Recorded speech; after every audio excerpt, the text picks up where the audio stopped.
What's up mga DIYers?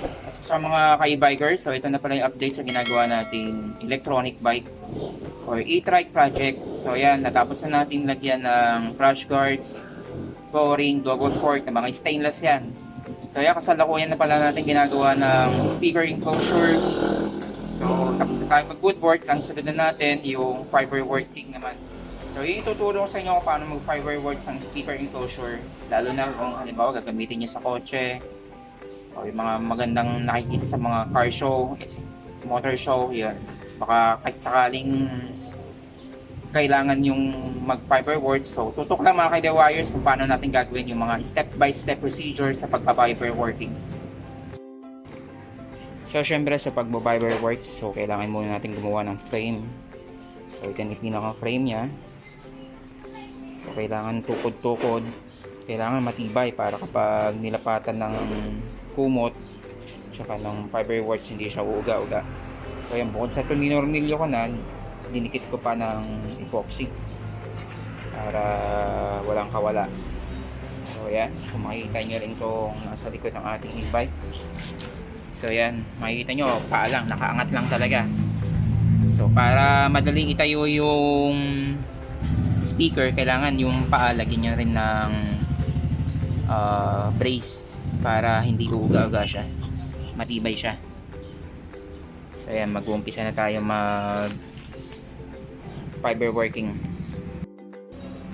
So ito, sa umpisa, pinakaunang layer na gagamitin natin, syempre yung ipang-poporma natin sa hugis niya. So gagamit tayo ng tela. So kahit anong tela na hindi ganun basta nababanat, kapag nababasa pwede nyo gamitin to. Doon tong kumot nito manipis lang, pero medyo matibay pa naman ito. Huwag kayo gagamit yung tela na yung nababanat sobra, yung stretchable na kapag nabasa lalong lumulundo. So pangit gamitin yon. Baka kapag nabasa nyo na, halimbawa naiporma nyo na, pag nabasa, lumundo, sasama or papangit yung forma ng pagkaka-staple nya.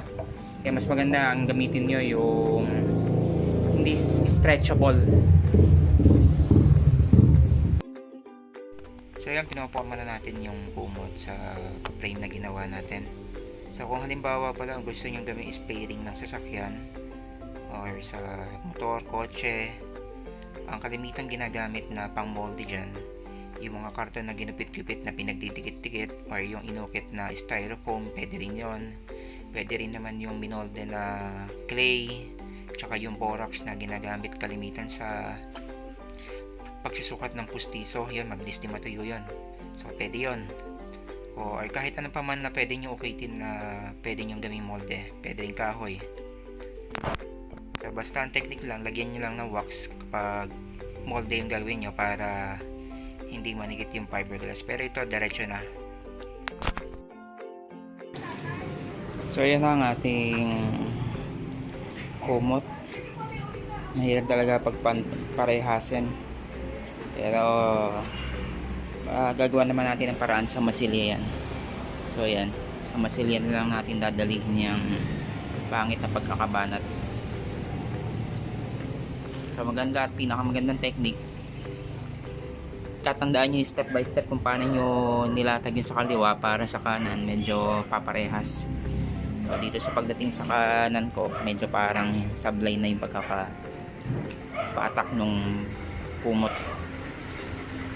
So ayan, i-first coat na natin ito ng resin mixture natin. So ayan mga DIYers, ito ang gamit nating resin. Sa polymer, merong iba't ibang code. Itong piliin nyo yung 10103. Ito yung flexible na bagay sa mga speakers enclosure, lalo na sa subwoofer, para hindi nababasag. Makunat yan, para yung at ang katumbas niya yung polycarbonate. So mapapayo ko sa inyo, pag magtitimpla kayo, pa isa-isang baso lang, tapos pakonti-konting patak lang ng hardener natin para hindi agad kayo matuyuan, kasi saglit lang yan. Titigas agad yan. Kaya magtimpla lang kayo ng mga 3/4 na baso. Huwag kayo magtitimpla ng marami. Sa unang timpla ng resin natin, mas maganda kung mahaluan natin to ng calcium carbonate, calcinate. Pampakapal sana yung, kaso wala tayong mabilhan. Yung calcium carbonate, calcimate, sa local term nating mga Pinoy, ang tawag natin doon is apog. So, maganda sana ilahalo yun para kumpal sana ang unang pahid natin sa ating layer.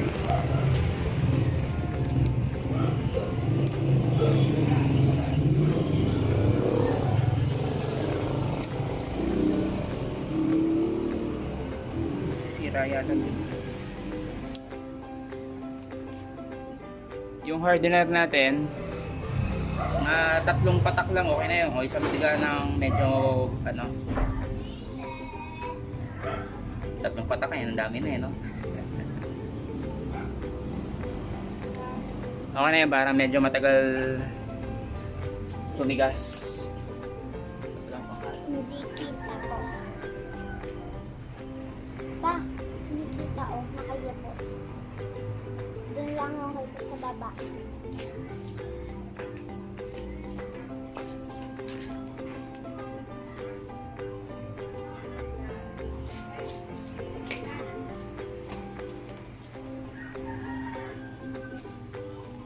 Haluin nyo lang mabuti.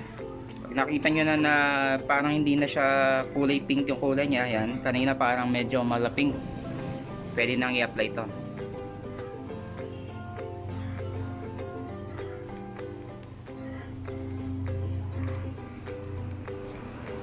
Ganda kung may suot kayong gloves, kasi kapag dumidikit sa balat to, medyo ma-update.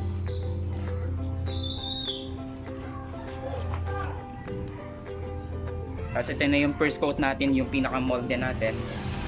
I-applyin natin yung ating kumot. Huwag madiin or alalay lang sa pagpahid ng resin, kasi kapag napadiin baka pumangit yung forma, dumulo yung kumot. Kailangan yung kumot dumikit sa plywood para maganda yung pagkakaano niya, pagkakalapat niya.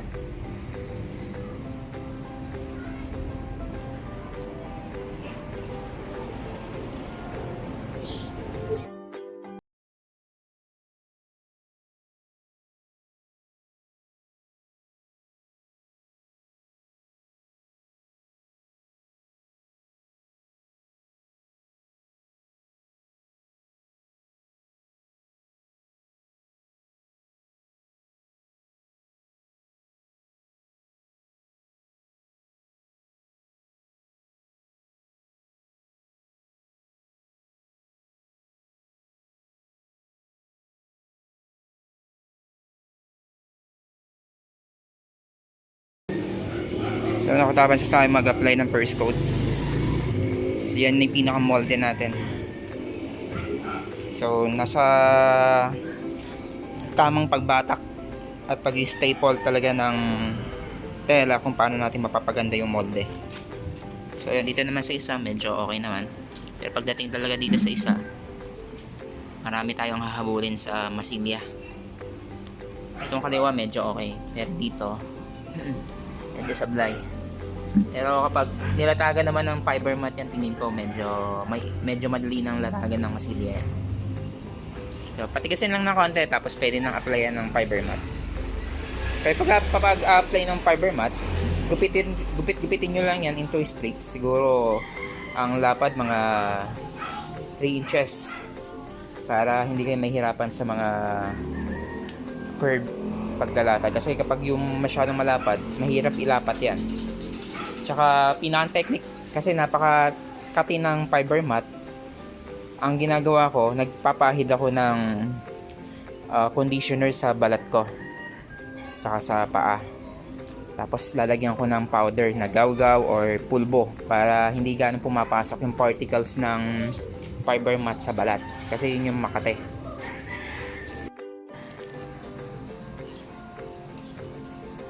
Kaya magkakat na ako ng fiber strip na yung sinabi ko, para hindi kayo katihan, lalagay kayo ng conditioner.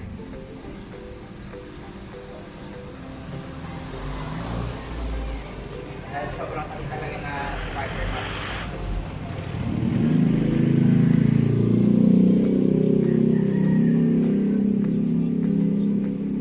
Para kapag naligo kayo, diretso flush out yung mga particles ng fiber mat. Pinagpupunan.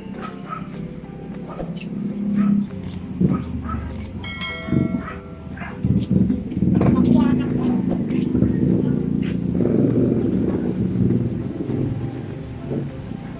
Kaya mas maganda kung mag-tubig kayo ng PPE or long sleeve and pants.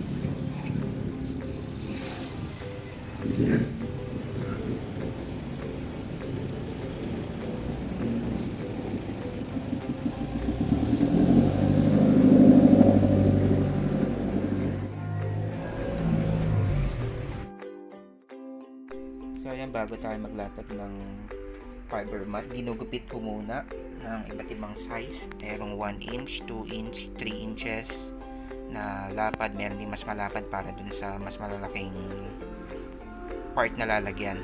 So para dire-diretso tayo yung paglalatag. So yun, nakatapos na tayo mag-cut ng fiber mat. So nag-cut pa lang ako, medyo makati na. Pero kung hindi ako naglagay ng conditioner, malamang mas makati pa. So bukod sa conditioner, naglagay pa akong gloves sa kamay kasi yung kamay mo talaga yung hahawak sa fiber mat. So mas ano siya, mas rich yung kamay mo sa pangangate.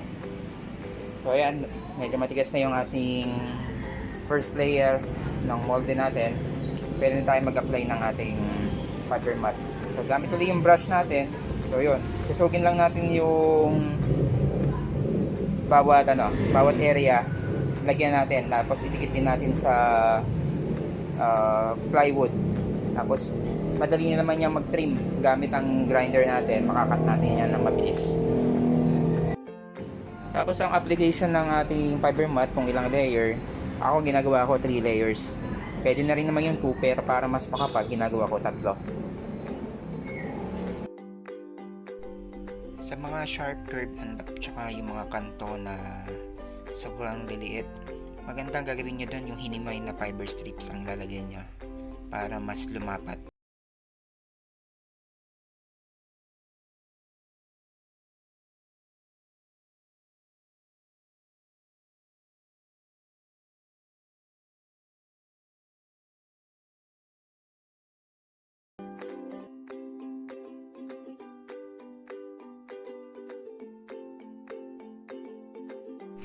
So ito na yung ating fiber. So dito sa isa, 2 patong lang ginawa ko. Kasi mid lang naman ito eh. Dito kasi medyo may bass yung 6x9 speaker. So 3 patong ito. Kaya sobrang tigas ito. So ititrim lang natin yan gamit yung cutting disc na pangbakal. Pwede. I-trim lang natin gamit ang grinder. Tapos isisil ulit natin ng fiberglass ulit, yung mga gilid-gilid. So, ang technique nun para hindi kayo mahirapan kasi kapag brush lang yung gamit natin, hindi siya napopold na maayos. Maliliit na strips ang gupitin nyo, lalo na sa mga kanto-kantong ganito. So, ayan, mga maliliit na strips yung ginagamit natin dyan, hindi yung buo. Kasi mahihirapan kayong i-flat yan. So, ayan, mga maliliit na strips yan. Yung mga, kung napansin nyo naman yung paggupit ko ng fiber mat, iba't ibang sukat, may malapad, may malaki. So dito yung malalaki, tapos pag maliliit na, sa maliliit na parte ng ng molde. So yan, pagkatapos natin nga i-cut, isisil uli natin yan, lalapatan uli natin yan kahit isang layer na lang ng fiberglass sa mga dugtungan. So ito na ang ating speaker enclosure. So na-trim na natin yung mga tela, tapos na-seal na rin natin yung mga dugtungan ng fiberglass at saka ng plywood. So yan, pinapatayo na lang natin ito. So bukas na lang ulit kasi gabi na. So tingin ko ang magandang gawin ko na lang finish dito is textured na orange peel. Kasi wala tayong compressor, baka mahirapan ako sa smooth gloss finish. So ito pa yung isa. So yan, trim na lang ulit yan, mga labis-labis na yan. Tapos sanding, masila, tapos textured paint na lang. So yan mga ka-DIYers, magsasanding na tayo. So gagamit ulit tayo ng grinder. flap disc yung magagamit natin. Pero maganda sana meron tayo yung bala na sandpaper din, pero yung manipis para kapag yung may curve pwede yung i-slant or yung sa curve makukuha niya. So hindi lang tayo nakabili, kaya gagamit na lang tayo ng mano-mano na sandpaper. Pero flap disc muna tayo sa mga flat.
Disc at grinder. So mamano-mano pa natin yan. Kasi ang tinamaan lang nung grinder natin yung makakapal kung masano. Pero yung mga curve na medyo ayan, tulad yan. Ang makakaabot na dyan talaga yung mano-mano sanding. So ayan, ikikikiling ko na lang yan. Hindi kasi kaya ng grinder pumasok. Dito na dito malaki. Ayan. Hindi nyo naman kailangan isanding na makapakinis talaga yung kinis na kasi imamasil niya yung payan. Basta yung medyo pumantay na ng konti. So yan, tulad na yan, okay na yan. Kahit magaspang pa, pero pwede na yan. Papatungan pa na masila yan, ikinis yan. Saka dito, yan. So konting sanding na lang na mano-mano. Para pala hindi gaano kayo hirap sa pagkasander ng mano-mano, pwede kayong magpahid ng lacquer thinner para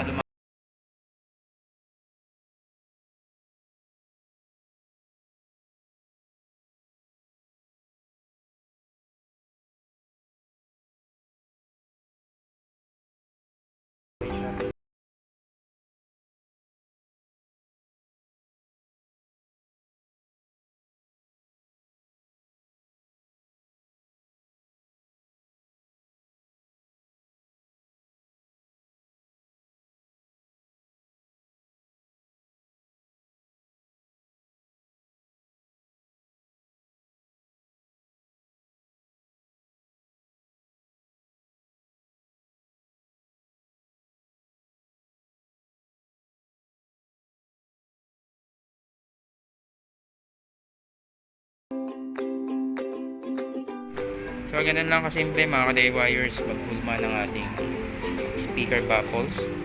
Yan, yung fiber working natin tawag. Kasama na rin pala woodworks kasi may kahoy. So yan, bago nyo pala masilyahan, maganda linisin nyo muna ng brush. Or mas maganda kung paliguan nyo, pwede naman yung hugasan, pero patuyo, medyo matagal pa yon kasi patutuyuin mo muna mabuti. Or pwede rin naman pala lacquer thinner din, mas mabilis matuyo para sigurado lang kapag nilapat nyo yung masilya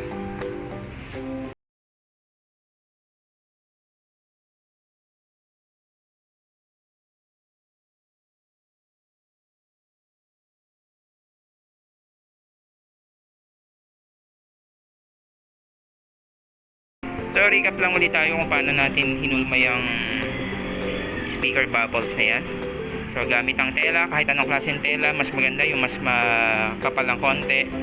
Or may tinatawag na pleats yung hindi ganun siya ka-stretchable pero makapal siya. Huwag kayo gagamit ng cotton nga na lumulundo kapag nabasa. Basta kapag ang technique lang, kahit anong tela naman pala lumulundo, mas lumulundo lang yung cotton na cotton or yung stretchable. Pag ipapahid nyo yung resin, huwag nyo titinan. Kasi pag diininan nyo, lulundo talaga. Tsaka dapat banat na banat. Yan ang gagawin nyo pag i-staple. So pag i-staple naman, syempre maganda i-staple, nakatago. Para kapag nilapatan nyo ng fiberglass, madali nyo siyang makukuha.